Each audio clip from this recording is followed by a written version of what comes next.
नमस्कार। आकाशवाणी चंडीगढ़ से प्रादेशिक समाचारों के साथ मैं रत्तिका।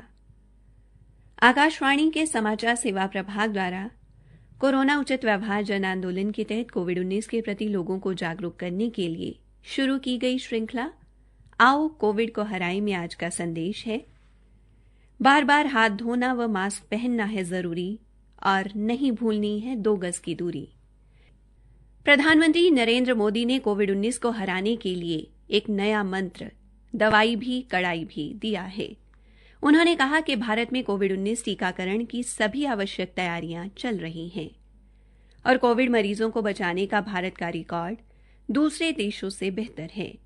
प्रधानमंत्री ने कहा कि भारतीय चिकित्सा पेशेवरों की क्षमता और सेवा के प्रति उनके उत्साह तथा व्यापक स्तर पर टीकाकरण के अनुभव के साथ भारत दुनिया के सामने कोविड-19 से निपटने के लिए किफायती और बढ़िया समाधान लेकर आएगा। श्री मोदी ने कहा कि स्वास्थ्य क्षेत्र से जुड़े स्टार्टअप स्वास्थ्य संबंधी समाधानों के लिए प्रौद्योगिकी का इस्तेमाल कर रहे हैं, जिससे स्वास्थ्य सेवाओं की पहुंच आसान हो रही है।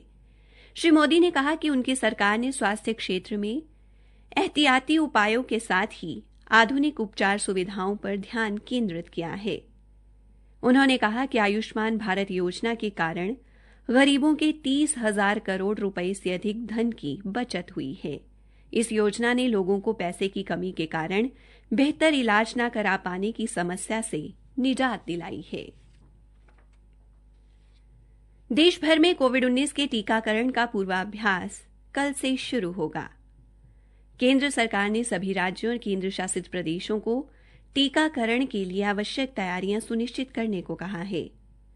केंद्रीय स्वास्थ्य सचिव राजेश भूषण ने प्रधान सचिवों, राष्ट्रीय स्वास्थ्य मिशन के प्रबंध निदेशकों व सभी राज्यों और केंद्र शासित प्रदेशों के अन्य स्वास्थ्य अधिकारियों के साथ कोविड-19 के टीकाकरण की तैयारियों की समीक्षा के लिए वीडियो कॉन्फ्रेंस के माध्यम से उच्च स्तरीय बैठक की अध्यक्षता की।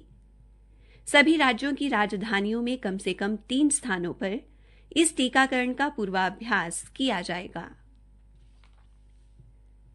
केंद्र सरकार देश में कोविड-19 के टीकाकरण अभियान और व्यापक टीकाकरण कार्यक्रम के लिए 83 करोड़ सिरिंज खरीद रही है। केंद्रीय स्वास्थ्य मंत्रालय ने कहा है कि केंद्र ने और 35 करोड़ सिरिंज के लिए निविदाएं मांगी हैं। केंद्र सरकार ने कोविड-19 वैक्सीन के लिए 30 करोड़ लोगों को प्राथमिकता दी है, जिनमें स्वास्थ्य कर्मी, अग्रिम पंक्ति में काम करने वाले और सफाई कर्मचारी शामिल हैं। केंद्रीय माध्यमिक शिक्षा बोर्ड सीबीएसई की 10वीं और 12वीं कक्षा की परीक्षाएं 4 मई से 10 जून तक होंगी और परिणाम 15 जुलाई को घोषित किया जाएगा। केंद्रीय शिक्षा मंत्री रमेश पोखरियाल निशंक ने नव वर्ष की पूर्व संध्या के अवसर पर यह घोषणा की। उन्होंने कहा कि 12वीं कक्षा की प्रायोगिक परीक्षाएं 1 मार्च से शुरू होंगी। परीक्षाओं की तारीख की घोषणा करते हुए श्री निशंक ने कोविड-19 के कारण उत्पन्न हुई अनिश्चितताओं के दौरान शिक्षकों और अभिभावकों द्वारा निभाई गई भूमिका की सराहना भी की।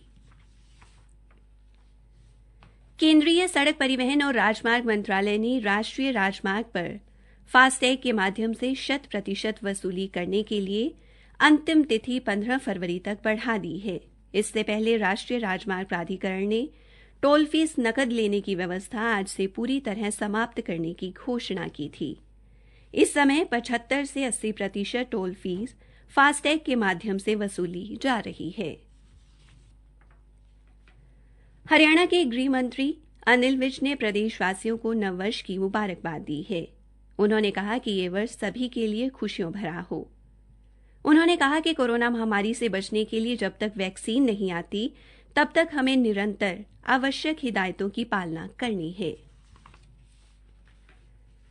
हरियाणा के पुलिस महानिदेशक मनोज यादव ने कहा है कि मार्च 2021 तक डायल 112 को शुरू किया जाएगा। इस सेवा के शुरू होने से शहरी क्षेत्रों में 15 मिनट में व ग्रामीण क्षेत्रों में 20 मिनट के अंतराल में पुलिस सहयोग मिलेगा।